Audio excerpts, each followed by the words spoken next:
Logic Index. He said last week it surged to its second highest reading ever, underscoring how AI is creating winners and losers within the sector. So in other words, in plain English, there are more all-time highs or 52-week highs and 52-week lows simultaneously than there have been over the last so the index 60 years. rises on increasing dispersion between new highs and new lows. So the index is being driven by the larger stocks. There's stocks that are obviously winning, we know, but there's stocks that are getting destroyed. This is semiconductors versus software to me. That's what I see.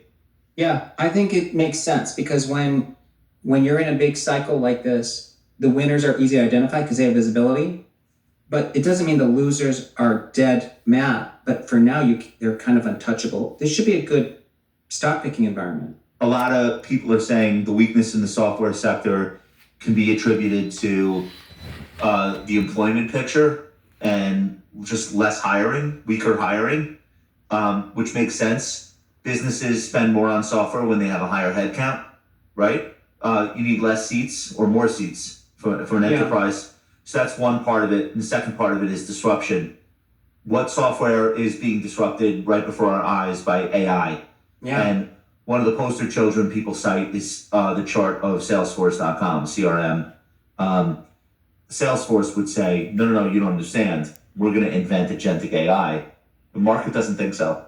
The market thinks that AI is going to be able to do a lot of things that people's employees can do, which means less demand for enterprise sales at Salesforce. Where do you fall in that debate? I think it's more the latter is driving, because we know creator, the value that you pay for a creator now has dropped a lot because of AI, whether it's content creator or software developer. Yeah, people are writing their own apps internally now. Yeah. ChatGPT fixing the code. So on the margin, if let's say it's only a 1% change in the demand of something that can cause 20% change in the price of something, we know it's been chipped away.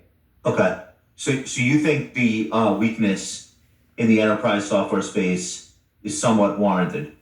Yeah, and you can probably see it in Silicon Valley, right? They're not funding SaaS companies anymore. They're funding AI startups. They're funding tanks and drones, but that's a whole other conversation.